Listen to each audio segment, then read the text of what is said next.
परिचय। अजय, आओ एक खेल खेलते हैं। कौन सा खेल विजय? तुम अपने मन में किसी भी संख्या के बारे में सोचो। इस खेल के अंत में मैं तुम्हें वह संख्या बता दूंगा। ठीक है। अब उस अंक के साथ 4 का गुणा करो। ठीक है, कर लिया। अब गुणनफल के साथ 5 जोड़ो।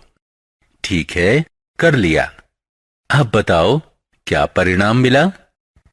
65। अब मैं तुम्हें वह संख्या बताता हूं जो तुमने पहले सोची थी। क्या वह संख्या 15 है? वाह विजय, ये तुमने कैसे जाना? अजय, मैंने सरल समीकरण के उपयोग से ऐसा किया है। मैं भी यह जानना चाहता हूं। आओ मैं तुम्हें सरल समीकरणों के बारे में बताता हूं।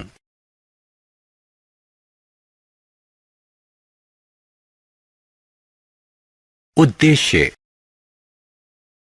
इस पाठ के अंत में आप निम्न करने में सक्षम हो जाएंगे।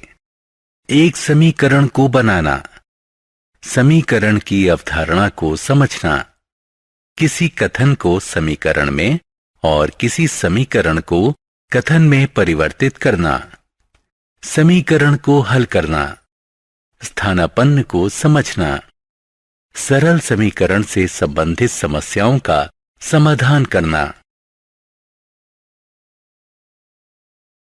समीकरण बनाना। सबसे पहले मैं तुम्हें समीकरण बनाना बताऊंगा। आओ एक उदाहरण लेते हैं। मैं तुमसे एक संख्या के बारे में सोचने को कहूंगा। मैंने तुमसे एक संख्या के बारे में सोचने को कहा। मुझे उस संख्या का पता नहीं था। मेरे लिए यह कुछ भी 1, 2, 3, 11 या 100 हो सकती थी। मैं इस अज्ञात संख्या को एक अक्षर x से व्यक्त करता हूं। तुम x की जगह y या t या कोई भी दूसरा अक्षर ले सकते हो। मैंने तुम्हें संख्या को 4 से गुणा करने को कहा। गुणनफल 4x हुआ। फिर इसमें 5 जोड़ा जो कि 4x जमा 5 हुआ। आपको परिणाम 65 प्राप्त हुआ था, जिसका अर्थ है कि 4x जमा 5 बराबर है 65 के। अब x का मान जानने के लिए इसमें विभिन्न मान रखते हैं। यदि x बराबर 1 है तो हम उत्तर 9 प्राप्त करते हैं। यदि x बराबर 5 है तो हम उत्तर 25 प्राप्त करते हैं। इसी प्रकार यदि x बराबर 15 है तो हम उत्तर 65 प्राप्त करते हैं। यह बहुत आसान है। समीकरण 1। विजय, क्या तुम बता सकते हो कि समीकरण क्या होता है? समीकरण में सदैव समानता का एक चिन्ह होता है। समता के चिन्ह से पता चलता है बाईं ओर के व्यंजक का मान चिन्ह के दाईं ओर के व्यंजक के मान के बराबर है। यदि दाईं ओर बाईं ओर के व्यंजक का मान परस्पर बदल दिया जाए तो भी समीकरण समान रहता है। अब मैं तुम्हें एक कथन दूंगा। तुम्हें इसे समीकरण में बदलना होगा। क्या तुम तैयार हो? हाँ, 3 बार x और 11 का योग 32 है। 3 बार x हुआ 3x। 3x और 11 का योग होगा 3x जमा 11 योग हुआ 32। तो समीकरण 3x।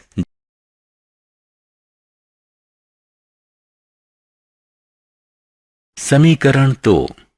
हम समीकरण को भी कथन में बदल सकते हैं। क्या तुम कोई उदाहरण दे सकते हो? ठीक है, इस समीकरण को देखो। x घटा 5 बराबर 9। हम इसे इस रूप में लिख सकते हैं।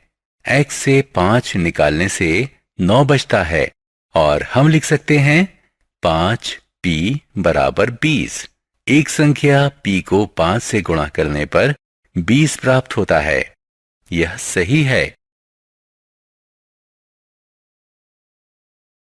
समीकरण को हल करना। हम एक समीकरण कैसे हल करते हैं?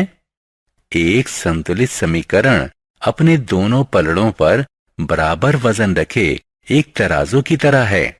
यदि हम दोनों पलड़ों पर समान वजन रखें तो उसकी डंडी क्षैतिज हो जाती है। इसी प्रकार यदि हम एक समान वजन को हटाएं तो भी उसकी डंडी क्षैतिज ही रहती है। ठीक यही बात समीकरण के लिए भी सही है। यदि हम दोनों पक्ष से एक ही संख्या जोड़ें तो समीकरण अप्रभावित रहता है, और अगर हम दोनों पक्षों से एक ही संख्या घटाएं तो भी समीकरण अपरिवर्तित रहता है। यदि हम एक सही संख्या से गुणा या भाग दें तो भी समीकरण अपरिवर्तित रहता है।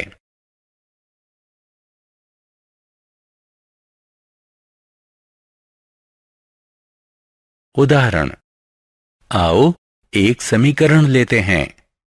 x जमा 3 बराबर 8।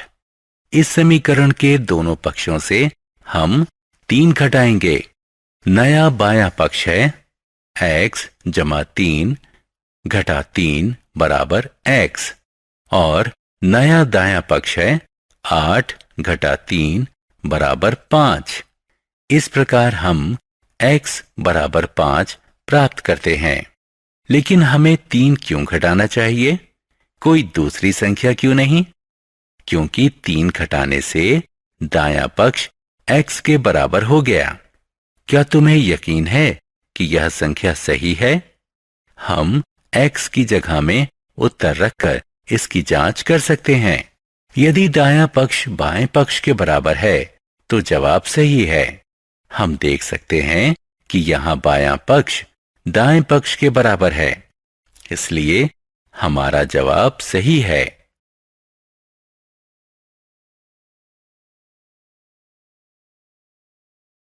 पृष्ठ, फलक और शीर्ष।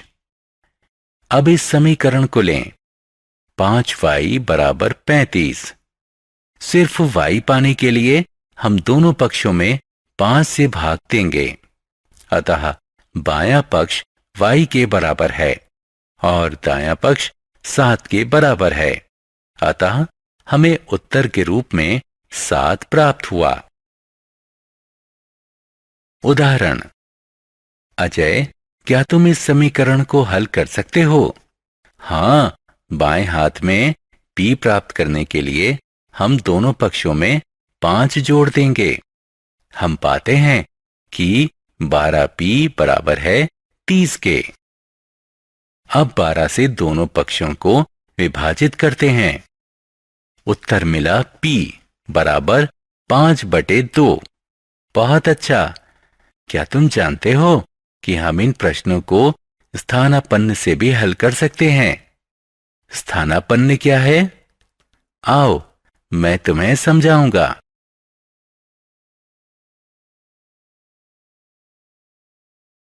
स्थानापन्न। स्थानापन्न का अर्थ है पक्ष बदलना। उदाहरण के लिए इस उदाहरण में हमने 5 का पक्ष बदल दिया है, और जब हम किसी संख्या का स्थानापन्न करते हैं तो धन ऋण में बदल जाता है और ऋण धन में बदल जाता है। और अब 12 को स्थानापन्न करके p 30/12 हो जाता है, जो कि बराबर है।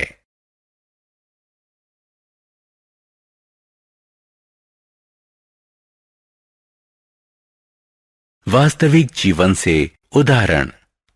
अजय, अब तुम समीकरण को हल करना जानते हो। तुम्हारे लिए एक प्रश्न है, पूछो।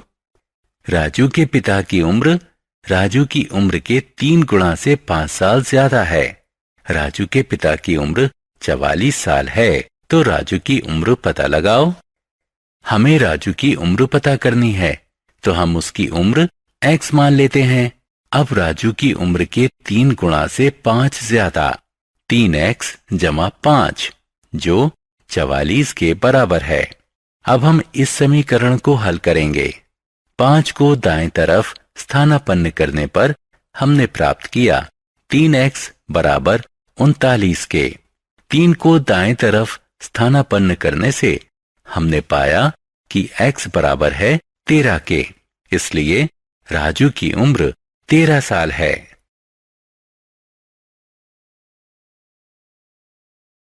सारांश। आइए हमने जो कुछ सीखा है उसे संक्षेप में दोहराएं। एक समीकरण चर पर एक प्रतिबंध होता है। प्रतिबंध यह है कि दोनों व्यंजकों के मान बराबर होने चाहिए। यदि दाएं पक्ष के व्यंजक और बाएं पक्ष के व्यंजक को परस्पर बदल दिया जाए तो समीकरण समान ही रहता है। संतुलित समीकरण की स्थिति में दोनों पक्षों में एक ही संख्या जोड़ने या दोनों पक्षों से एक ही संख्या घटाना या एक ही संख्या के द्वारा दोनों पक्षों में गुणा करना या एक ही संख्या से दोनों पक्षों को विभाजित करने पर समीकरण का संतुलन अप्रभावित रहता है, यानी बाएं पक्ष का मान दाएं पक्ष के मान के बराबर रहता है। स्थानापन्न का अर्थ है एक पक्ष से दूसरे पक्ष में ले जाना। जब आप एक संख्या को एक पक्ष से दूसरे पक्ष में ले जाते हैं तो उसका चिन्ह बदल जाता है।